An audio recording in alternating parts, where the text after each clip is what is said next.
आज मैं आपको दिखाने वाला हूँ समुद्र के नीचे मिली द्वारका नगरी की कुछ अस्तित्व। ये अस्तित्व 5000 साल पुराने हैं। जब कुछ गोताखोरों को समुद्र के अंदर उतारा गया तब उन्होंने जो वहाँ पर देखा उनको यकीन नहीं हुआ। उन्होंने वहाँ पर पहले तो कुछ पत्थर देखे। पहले तो उन्हें समझ में नहीं आया कि ये किस चीज के अवशेष से, लेकिन बाद में उन्होंने थोड़ी आगे की खोज की।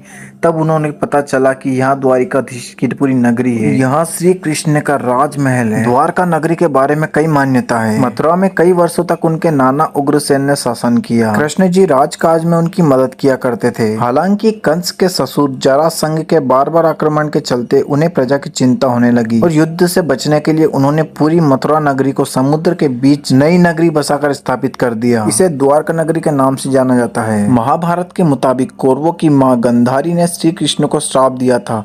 इस श्राप के कारण ही द्वारका नगरी समुद्र में डूब गई। एक और मान्यता के मुताबिक द्वारका नगरी समुद्र में डूबने की वजह एक ऋषि द्वारा श्री कृष्ण के बेटे सांब को दिया गया श्राप था। और एक कहानी के मुताबिक जब पांडवों को द्वारका में अनहोनी का पता चला तो अर्जुन वहां गए और श्री कृष्ण के बचे हुए परिजनों को इंद्रप्रस्थ ले गए। इसके बाद द्वारका नगरी समुद्र में डूब गई। श्रीमद् भगवद गीता महापुराण में भी द्वारका का जिक्र है। यहीं की द्वारका नगरी के बारे में कुछ और बातें भी है, जैसे भगवान श्री कृष्ण ने जरासंध के अत्याचारों को रोकने के लिए मथुरा छोड़कर गुजरात में समुद्र के किनारे द्वारका बसाई थी। नेशनल इंस्टीट्यूट ऑफ ओशियनोग्राफी ने भी द्वारका की खोज के लिए अभियान चलाया था। इस अभियान में समुद्र के अंदर से द्वारका के कई अवशेष मिले हैं। वर्तमान में द्वारका गुजरात के काठियावाड़ इलाके में अरब सागर के द्वीप पर है। दैनिक भास्कर के अनुसार जानिए 5000 साल पहले अरब सागर में डूबी द्वारका नगरी का इतिहास। गुजरात का द्वारका शहर वह स्थान है जहाँ 5000 साल पहले भगवान श्री कृष्ण ने द्वारका नगरी बसाई थी। जिस स्थान पर उनका निजी महल और हरिग्रह था वहां आज द्वारकाधीश मंदिर है। इसलिए कृष्ण भगवान भक्तों की दृष्टि में यहाँ एक महान तीर्थ है। वैसे भी द्वारका नगरी आदि शंकराचार्य द्वारा स्थापित देश के चारों धाम में से एक है। यही नहीं, द्वारका नगरी पवित्र सप्तपुरियों में से भी एक है।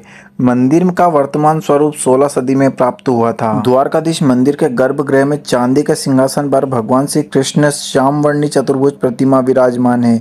यहाँ उन्हें रणछोड़जी भी कहा जाता है।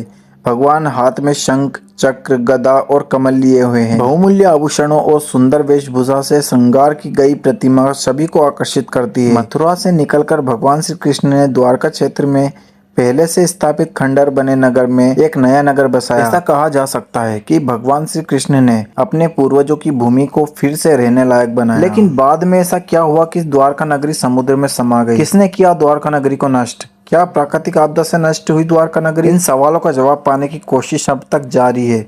समुद्र में हजारों फीट नीचे द्वारका नगरी के अवशेष मिले हैं। आइए जानते हैं द्वारका समुद्र के नीचे कैसे गई। कुछ खोज के मुताबिक ऐसा कहा जाता है कि श्री कृष्ण की मृत्यु के बाद यहाँ शहर पानी में डूब गया था। पुरातत्वविदों ने पानी के नीचे कुछ नींव की खोज की और खोज में जो मिला तब से इन्हें प्राचीन द्वारका के अवशेष माना जाता है। पानी में डूबी द्वारका नगरी में प्रार्थना करना एक बहुत ही दिव्य अनुभव था। एक चीज यहाँ भी जानते हैं कि द्वारका को श्राप किसने दिया था। द्वारका के ठीक बाहर भगवान श्री कृष्ण और उनकी पत्नी रुक्मणी देवी को हजारों साल पहले ऋषि दुर्वासा के श्राप के कारण यहाँ रुकना पड़ा था, जिन्होंने क्रोधित होकर शर्त रखी थी कि यहाँ स्थान पीने योग्य पानी से रहित होगा। इसीलिए आज तक पूरे द्वारका क्षेत्र में लोगों को पीने योग्य पानी मिलने में कठिनाई होती है। पौराणिक कथाओं के अनुसार श्री कृष्ण ने मथुरा छोड़ने के बाद द्वारका नाम का एक शहर बसाया था, तभी भगवान कृष्ण को द्वारकाधीश भी कहा जाता है। कहते हैं 2 श्राप की वजह से भगवान श्री कृष्ण की अद्भुत नगरी जलमग्न हो गई। माना जाता है कि आज भी समुद्र में हजारों साल पुरानी इस द्वारका नगरी के अवशेष मिलते हैं। राव और उनकी टीम ने 1979 में समुद्र में 560 मीटर लंबी द्वारिका की दीवार की खोज की। साथ में उन्हें वहां पर उस समय के बर्तन भी मिले जो 1528 ईसा पूर्व से 3000 ईसा पूर्व के हैं। इसके अलावा सिंधु घाटी सभ्यता के भी कई अवशेष उन्होंने खोजे हैं। हालांकि माननीय श्री प्रधानमंत्री नरेंद्र मोदी जी ने भी यहाँ की द्वारकाधीश की पानी के अंदर पूजा की है।